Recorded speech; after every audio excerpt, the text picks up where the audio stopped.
A teoria da relatividade geral de Albert Einstein revolucionou completamente nossa compreensão do universo que nos rodeia. Ela permite explicar desde o nascimento do universo até a órbita dos planetas e os buracos negros. E também teve consequências bem práticas, como o GPS que você usa. Mas o que é exatamente essa teoria e por que ela foi tão revolucionária? Até o início do século XX, a física era regida pelas leis de Isaac Newton. O físico e matemático inglês dizia que a gravidade era uma força causada pela massa dos objetos e fazia com que eles fossem atraídos um em direção ao outro. O objeto com mais massa atrai mais intensamente. Por isso nos mantemos sobre o chão da Terra. Ela nos atrai para o seu centro. Por isso também os planetas se movem ao redor do Sol. Mas imagine que o Sol de repente desaparecesse por completo. Segundo a teoria de Newton, os planetas do Sistema Solar sairiam instantaneamente das suas órbitas, já que não haveria mais a força de gravidade do Sol atraindo-os. Para ele, a gravidade era uma força de ação imediata, independente da distância entre os corpos. Mas Einstein encontrou um problema. Segundo seus cálculos, a luz era a coisa mais rápida do universo. Nenhum corpo com massa alcançava uma velocidade superior à da luz, nem a força de gravidade. A luz do Sol leva cerca de 8 minutos para percorrer os quase 150 milhões de quilômetros que o separam da Terra. Então, se o Sol desaparecesse, como seria possível que a Terra fosse liberada da sua órbita antes que as pessoas aqui deixassem de ver o Sol brilhar?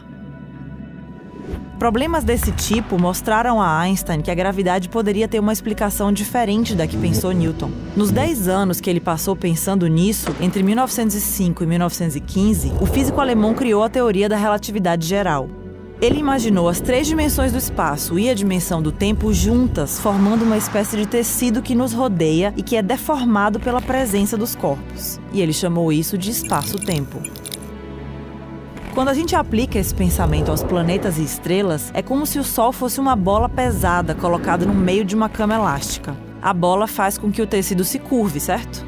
É essa curvatura que cria o que nós sentimos como força de gravidade. Então a Terra e os outros planetas permanecem em órbita não porque o Sol simplesmente os atrai, como pensava Newton. Para Einstein, isso acontece porque o Sol é uma estrela tão massiva que os outros corpos seguem a curvatura que ela gera no tecido do espaço-tempo. A partir daí, a gravidade já não pode ser considerada uma força de atração entre 2 corpos, como dizia Newton. Ela é o efeito que a curvatura do espaço-tempo tem sobre os corpos. Pensando nisso, o que aconteceria se o Sol desaparecesse? Segundo Einstein, a perturbação que isso causaria no espaço-tempo formaria uma onda gravitacional que viajaria até os planetas. E segundo os cálculos dele, essa onda viaja exatamente na mesma velocidade da luz. É por isso que nós deixaríamos de ver o Sol brilhar ao mesmo tempo em que a Terra mudasse de órbita. Em outras palavras, o que Einstein demonstrou é que estávamos enxergando o universo do jeito errado até então.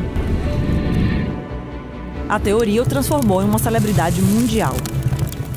Por causa dele, a ciência e nossa imaginação puderam voar cada vez mais alto. E até hoje, a relatividade geral continua surpreendendo os cientistas e fascinando a todos nós. Se você gostou desse vídeo, se inscreva no nosso canal e deixe seus comentários aqui embaixo também. Inclusive, se tiverem dicas para resfriado, me ajudem, porque tá difícil.